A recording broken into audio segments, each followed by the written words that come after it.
नई खबर, हर बड़ी खबर पर हमारी नजर। खबर जिसका हम पर, आप पर और देश की सियासत पर होगा असर, और इस बड़ी खबर के हर पहलू पर बजेगा नगाड़ा, क्योंकि यह है जनता का अखाड़ा।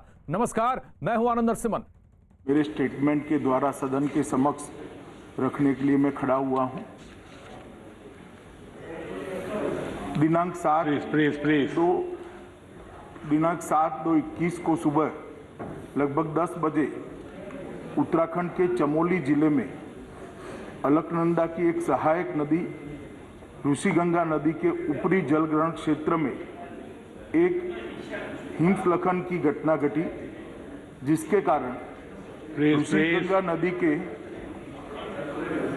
अभी भी रहेंगे आजाद जी। ऋषिगंगा नदी के जलस्तर में अचानक काफी वृद्धि हो गई।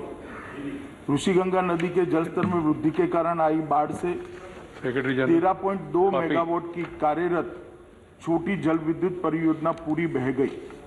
इस अचानक आई बाढ़ ने निचले क्षेत्र में तपोवन में धौलीगंगा नदी पर स्थित एनटीपीसी की निर्माणाधीन 520 मेगावाट की जल विद्युत परियोजना को भी नुकसान पहुंचाया है। उत्तराखंड सरकार ने यह बताया कि बाढ़ से निचले क्षेत्र में अब कोई खतरा नहीं है और साथ ही साथ जल स्तर में भी कमी आ रही है। केंद्र और राज्य की सभी संबंधित एजेंसियां स्थिति पर कड़ी निगाह रखे हुए हैं। 7 फरवरी 2021 के उपग्रह डेटा के अनुसार ऋषिगंगा नदी के जलग्रहण क्षेत्र में समुद्र तल से लगभग 5600 मीटर ऊपर स्थित ग्लेशियर के मुहाने पर हिमस्खलन हुआ, जो कि लगभग 14 वर्ग किलोमीटर क्षेत्र जितना बड़ा था, जिसके कारण ऋषिगंगा नदी के निचले क्षेत्र में फ्लैश फ्लड की स्थिति बन गई। उत्तराखंड सरकार से प्राप्त सूचनाओं के अनुसार अभी तक 20 लोगों की जानें जा चुकी हैं। ये आंकड़ा महोदय मैं थोड़ी स्पष्टता करना चाहूँ तो कल शाम 5 बजे तक का है, वो बदलता रहता है, और 6 लोग घायल हैं। प्राप्त जानकारी के अनुसार 197 व्यक्ति लापता है, जिसमें एनटीपीसी के निर्माणाधीन परियोजना के 139 व्यक्ति, ऋषिगंगा कार्यरत परियोजना के 46 व्यक्ति और 12 ग्रामीण शामिल हैं। राज्य सरकार ने यह सूचना विभिन्न स्रोतों के माध्यम से इकट्ठा की है, जिसमें परिवर्तन संभव है। एनटीपीसी परियोजना के 12 व्यक्तियों को एक टनल के अंदर से सुरक्षित बचा लिया गया है। ऋषिगंगा परियोजना के भी 15 व्यक्तियों को घटना के समय ही सुरक्षित बचा लिया गया है। एनटीपीसी परियोजना की एक दूसरी टनल में लगभग अंदाजन 25 से 35 लोग फंसे होने का अनुमान लगाया जा रहा है। इस टनल में फंसे हुए लोगों को सुरक्षित निकालने हेतु बचाव अभियान युद्ध स्तर पर जारी है। साथ ही साथ लापता व्यक्तियों को ढूंढने का कार्य भी बड़े पैमाने पर किया जा रहा है।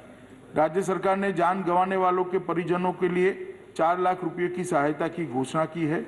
घटनास्थल के नजदीक 13 छोटे गांव से एक पुल बह जाने के कारण संपर्क बिल्कुल कट गया है। इन गांवों के लिए रसद और जरूरी मेडिकल सामान हेलीकॉप्टर के द्वारा लगातार पहुंचाया जा रहा है। केंद्र सरकार द्वारा स्थिति को 24 घंटे उच्चतम स्तर पर निगरानी की जा रही है। माननीय प्रधानमंत्री जी स्वयं स्थिति पर गहरी निगाह रखे हुए हैं।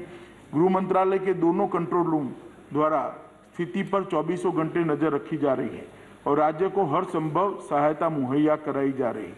विद्युत मंत्रालय के माननीय राज्य मंत्री ने घटनास्थल का दौरा किया और चल रहे राहत एवं बचाव कार्य का भी जायजा लिया है।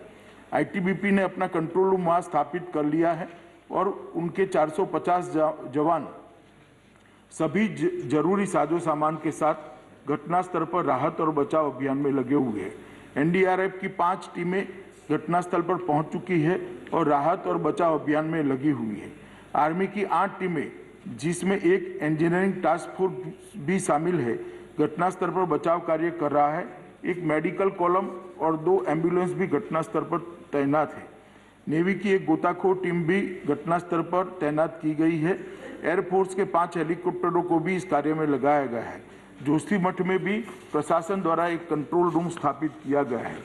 घटनास्थल पर विपरीत परिस्थिति में भी घटना के बाद से ही लगातार राहत और बचाव कार्य तुरंत शुरू कर दिया गया था। टनल में फंसे लोगों को बाहर निकालने के लिए रात भर के अथक प्रयास के बाद आर्मी द्वारा टनल के मुंह पर पड़े मलबे को साफ कर लिया गया है। काफी अंदर तक हमारे लोग गए हैं। केंद्रीय जल आयोग के जो कर्मचारी अलकनंदा और गंगा बेसिन हरिद्वार तक में कार्यरत है, उनको भी अलर्ट पर रखा गया है।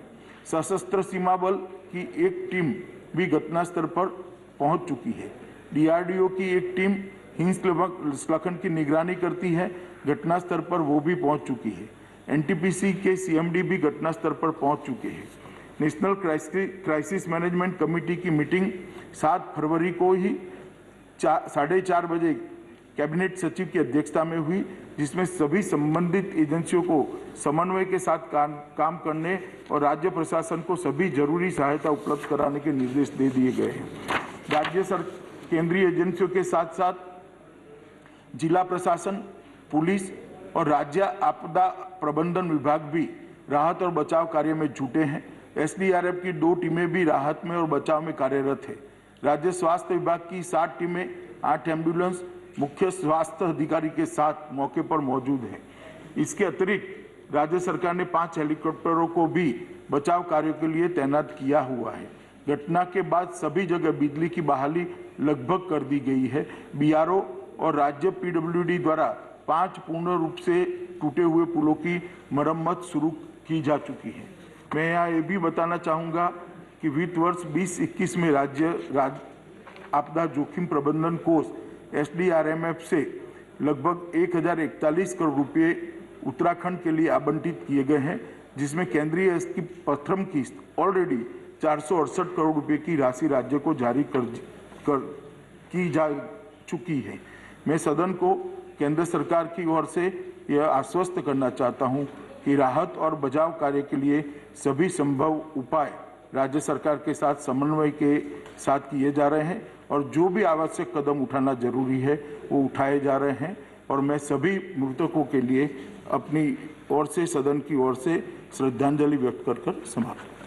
I request all the members to raise and stand in silence in memory of those departed.